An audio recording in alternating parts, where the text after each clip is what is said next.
Hi friends, welcome back to my YouTube channel. ನಾನಿವತ್ತು ಮನೆಯಲ್ಲೇ ಮಸಾಲೆ ದೋಸೆ ಯಾವ ಥರ ಮಾಡೋದಂತ ನಿಮ್ಮ ಜೊತೆ ಶೇರ್ ಮಾಡ್ಕೊಳ್ತಾ ಇದ್ದೀನಿ. ಹೋಟೆಲ್ ಥರನೇ ಮನೆಯಲ್ಲಿ ತುಂಬ ಟೇಸ್ಟಿಯಾಗಿ ಮಸಾಲೆ ದೋಸೆ ಮಾಡ್ಬೋದು. ಯಾವ ಥರ ಮಾಡೋದಂತ ನೋಡೋಣ.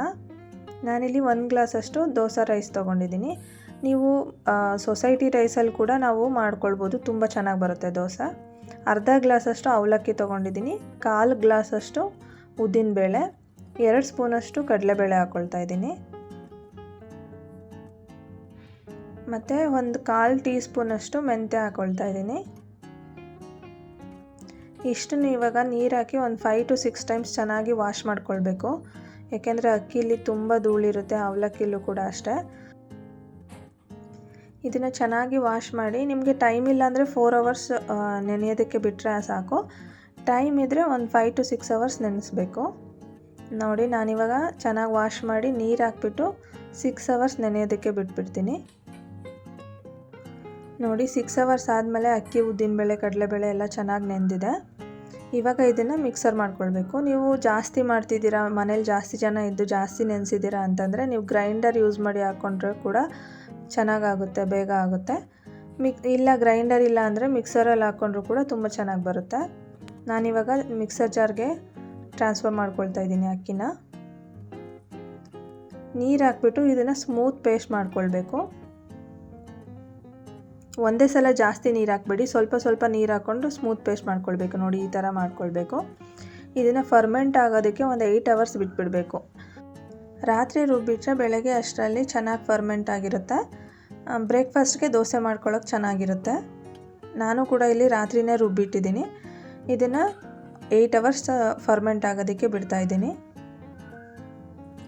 ನೋಡಿ, 8 ಅವರ್ಸ್ ಆದಮೇಲೆ ಚೆನ್ನಾಗಿ ಇದು ಉಪ್ಕೊಂಡಿದೆ, ಚೆನ್ನಾಗಿ ಫರ್ಮೆಂಟ್ ಆಗಿದೆ. ಇವಾಗ ಸ್ವಲ್ಪ ಸಾಲ್ಟ್ ಹಾಕ್ಬಿಟ್ಟು, ನಾನು ಇದಕ್ಕೆ ಸ್ವಲ್ಪನೂ ಸೋಡಾ ಹಾಕೋದಿಲ್ಲ, ಸೋಡಾ ಹಾಕ್ದೇ ತುಂಬ ಚೆನ್ನಾಗಿ ಬರುತ್ತೆ.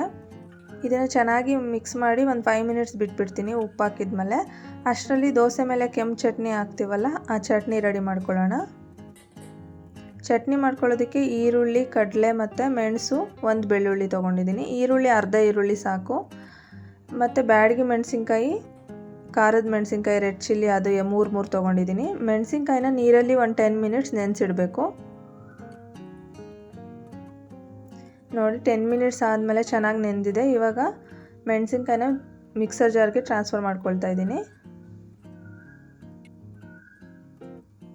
ಇವಾಗ ಈರುಳ್ಳಿ, ಬೆಳ್ಳುಳ್ಳಿ, ಕಡಲೆ ಮತ್ತು ಮೆಣಸು ಹಾಕ್ಕೊಳ್ತಾ ಇದ್ದೀನಿ. ಎಲ್ಲನೂ 1 ಸ್ಪೂನ್ ತೊಗೊಂಡ್ರೆ ಸಾಕು. ಈರುಳ್ಳಿ ಅರ್ಧ ಸಾಕು. ಚೆನ್ನಾಗಿ ಸ್ಮೂತ್ ಪೇಸ್ಟ್ ಮಾಡ್ಕೊಳ್ಬೇಕು. ಇದನ್ನು ಜಾಸ್ತಿ ನೀರು ಹಾಕಬಾರ್ದು, ಈ ಥರ ಗಟ್ಟಿ ಇರಬೇಕು.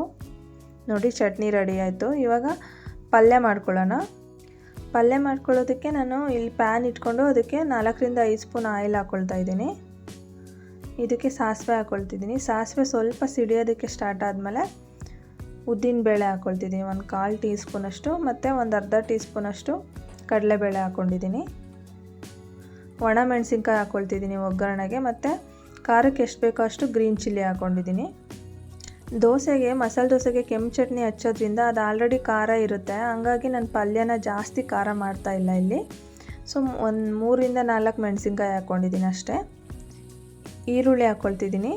ಈರುಳ್ಳಿನ ನಾನು 3 ಈರುಳ್ಳಿ ಕಟ್ ಮಾಡಿ ಇಟ್ಕೊಂಡಿದ್ದೀನಿ. ಈರುಳ್ಳಿ ಜಾಸ್ತಿ ಹಾಕಿದಷ್ಟು ಪಲ್ಯ ಚೆನ್ನಾಗಿರುತ್ತೆ, ಅದಕ್ಕೋಸ್ಕರ ಈರುಳ್ಳಿ ಜಾಸ್ತಿ ಹಾಕ್ಕೊಂಡಿದ್ದೀನಿ.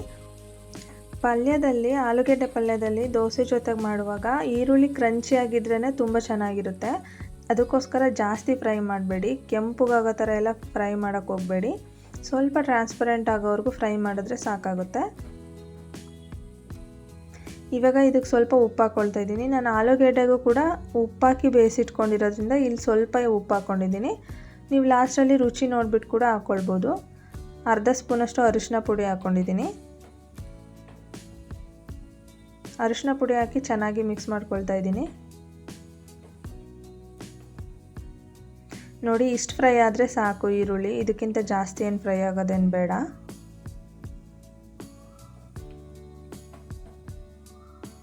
ಇವಾಗ ಇದು ರೆಡಿಯಾಗಿದೆ. ಇದಕ್ಕೆ ನಾನು ಬೇಯಿಸಿರೋ ಆಲೂಗೆಡ್ಡೆನ ಮ್ಯಾಶ್ ಮಾಡಿ ಹಾಕ್ಕೊಳ್ತಾ ಇದ್ದೀನಿ. ಇಲ್ಲಿ ನಾನು 3 ಆಲೂಗೆಡ್ಡೆ ಬೇಯಿಸಿಟ್ಕೊಂಡಿದ್ದೀನಿ. ಆಲೂಗೆಡ್ಡೆಗೆ 2 ವಿಷಲ್ ಓಡಿಸ್ಕೊಂಡ್ರೆ ಸಾಕು. ಸ್ವಲ್ಪ ಉಪ್ಪಾಕಿ ಬೇಯಿಸ್ಕೊಳ್ಬೇಕು. ಮತ್ತು ಕೆಲವೊಬ್ಬರು ಇದಕ್ಕೆ ನೀರು ಹಾಕ್ಬಿಡ್ತಾರೆ. ಮಸಾಲೆ ದೋಸೆಗೆ ಮಾಡುವಾಗ ಆಲೂಗೆಡ್ಡೆ ಪಲ್ಯಗೆ ನೀರು ಹಾಕಬಾರ್ದು, ಚೆನ್ನಾಗಿರೋದಿಲ್ಲ. ಈ ಥರ ಸ್ವಲ್ಪ ಉಂಡುಂಡೆ ಆಗಿದ್ರೇ ಚೆನ್ನಾಗೆ. ಪೂರ್ತಿ ಕಂಪ್ಲೀಟಾಗಿ ಆಲೂಗೆಡ್ಡೆನ ಮ್ಯಾಶ್ ಮಾಡಿದ್ರೂ ಅಷ್ಟೊಂದು ಚೆನ್ನಾಗಿ ಅನಿಸೋದಿಲ್ಲ.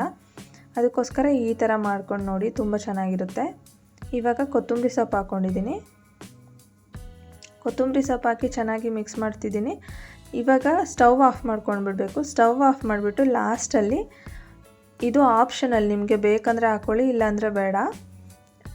ಸ್ಟವ್ ಆಫ್ ಮಾಡಿದ್ಮೇಲೆ ನಿಂಬೆಹಣ್ಣಿನ ರಸ ಹಾಕ್ಕೊಳ್ತಿದ್ದೀನಿ. ನೀವು ಯಾರ್ಯಾರು ಲೆಮನ್ ಯೂಸ್ ಮಾಡಲ್ಲ ಅಂದರೆ ಪರವಾಗಿಲ್ಲ, ಸ್ಕಿಪ್ ಮಾಡ್ಬೋದು. ಇವಾಗ ಲೆಮನ್ ಹಾಕ್ಬಿಟ್ಟು ಚೆನ್ನಾಗಿ ಮಿಕ್ಸ್ ಮಾಡ್ಕೊಳ್ತಾ ಇದ್ದೀನಿ. ನೋಡಿ, ಪಲ್ಯ ಕೂಡ ರೆಡಿ ಆಯಿತು. ತುಂಬ ಫಾಸ್ಟಾಗಿ ಮಾಡ್ಕೊಳ್ಬೋದು.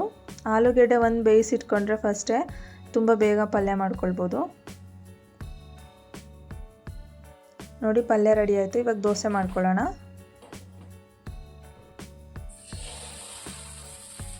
ನೋಡಿ, ಈ ಕನ್ಸಿಸ್ಟೆನ್ಸಿ ಇರಬೇಕು ಹಿಟ್ಟು. ಜಾಸ್ತಿ ತೆಳ್ಳಗೂ ಇರಬಾರ್ದು, ಗಟ್ಟಿಗೂ ಇರಬಾರ್ದು. ದೋಸೆ ಚೆನ್ನಾಗಿ ಬರೋದಿಲ್ಲ. ಜಾಸ್ತಿ ಗಟ್ಟಿಗೂ ಇದ್ರೂ ತೆಳ್ಳಗಿದ್ರೂ ಬರೋದಿಲ್ಲ ದೋಸೆ ಹಾಕೋದಕ್ಕೆ.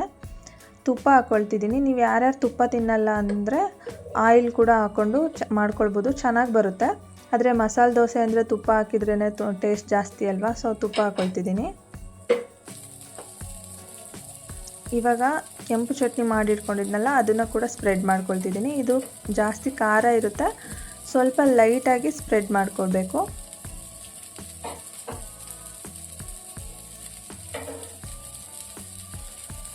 ಹೋಟೆಲಲ್ಲೆಲ್ಲ ದೋಸೆ ಚೆನ್ನಾಗಿ ಕಲರ್ ಬರಲಿ ಅಂತ ಸಕ್ಕರೆ ಮಿಕ್ಸ್ ಮಾಡ್ತಾರೆ.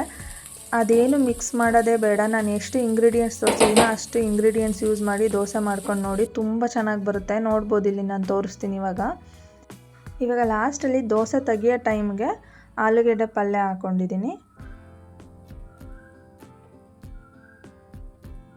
ಇವಾಗ ಮಸಾಲೆ ದೋಸೆ ನಾವು ಯಾವ ಥರ ರೌಂಡ್ ಮಾಡಿ ಕೊಡ್ತಾರಲ್ಲ, ಅದೇ ಥರ ಆ ಥರ ಕೂಡ ಸರ್ವ್ ಮಾಡ್ಬೋದು. ನೀವು ಮಕ್ಕಳಿಗೆ ಮನೇಲಿ ಆ ಥರ ಮಾಡಿಕೊಟ್ರೆ ತುಂಬ ಇಷ್ಟ ಆಗುತ್ತೆ. ನೋಡಿ, ದೋಸೆ ಕಲರ್ ನೋಡಿ ಎಷ್ಟು ಚೆನ್ನಾಗಿ ಬಂದಿದೆ ಅಂತ.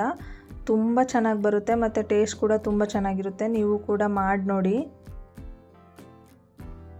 ನೀವು ಒಂದ್ಸಲ ಈ ಥರ ಮಸಾಲೆ ದೋಸೆ ಮಾಡಿ ನೋಡಿ, ನೆಕ್ಸ್ಟ್ ಟೈಮಿಂದ ನೀವು ಹೋಟೆಲ್ಗೆ ಹೋಗೋದೇ ಬಿಟ್ಬಿಡ್ತೀರಾ. ಮನೆಯಲ್ಲೇ ಮಾಡ್ಕೊಳ್ಬೋದು ಅಷ್ಟೇ ಟೇಸ್ಟಿಯಾಗಿ. ಮನೇಲಿ ಮಕ್ಕಳಿದ್ರಂತೂ ಮಾಡಿಕೊಟ್ರೆ ತುಂಬ ಇಷ್ಟಪಟ್ಟು ತಿಂತಾರೆ. ಏಕೆಂದರೆ ಮಸಾಲೆ ದೋಸೆ ಅಂದರೆ ಮಕ್ಕಳಿಗೂ ಕೂಡ ಅಷ್ಟೇ ಇಷ್ಟ ಆಗುತ್ತೆ. ಲಂಚ್ ಬಾಕ್ಸ್ಗೂ ಕೂಡ ತುಂಬ ಚೆನ್ನಾಗಿರುತ್ತೆ ಈ ದೋಸೆ.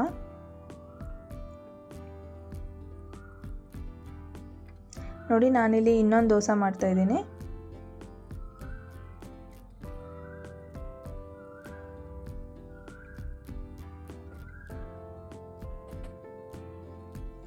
ಎಲ್ಲರೂ ಔಟ್ಸೈಡ್ ಹೋದಾಗ ತುಂಬ ಇಷ್ಟಪಟ್ಟು ಆರ್ಡ್ರ್ ಮಾಡೋ ಫುಡ್ ಅಂದರೆ ಅದು ಮಸಾಲೆ ದೋಸೆನೇ. ಬೆಳಗ್ಗೆ ಬ್ರೇಕ್ಫಾಸ್ಟ್ಗೆ ಹೋಟೆಲ್ಗೆ ಹೋದಾಗ ಇದನ್ನು ನೀವು ಮನೇಲೇ ಮಾಡ್ಕೊಡೋಕ್ಕೆ ಸ್ಟಾರ್ಟ್ ಮಾಡಿದ್ರೆ ಮನೇಲಿ ಮಕ್ಕಳಿಗೆಲ್ಲ ತುಂಬ ಇಷ್ಟ ಆಗುತ್ತೆ. ನೀವು ಕೂಡ ಇದೇ ಥರ ಮಸಾಲೆ ದೋಸೆ ಮಾಡಿಬಿಟ್ಟು ಟ್ರೈ ಮಾಡಿ ನನಗೆ ಕಮೆಂಟ್ ಮಾಡಿ ತಿಳಿಸಿ ಯಾವ ಥರ ಬಂತು ಅಂತ. ಈ ವಿಡಿಯೋ ನಿಮಗೆಲ್ಲ ಇಷ್ಟ ಆಗಿದ್ದರೆ ಲೈಕ್ ಮಾಡಿ, ಶೇರ್ ಮಾಡಿ, ನನ್ನ ಚಾನಲ್ನ ಸಬ್ಸ್ಕ್ರೈಬ್ ಮಾಡ್ಕೊಳ್ಳಿ. ಸಬ್ಸ್ಕ್ರೈಬ್ ಮಾಡ್ಕೊಳೋದ್ರಿಂದ ನಾನು ಹಾಕೋ ಎಲ್ಲ ವೀಡಿಯೋಸ್ ನಿಮಗೆ ನೋಟಿಫಿಕೇಷನ್ ಬರುತ್ತೆ. Thanks for watching.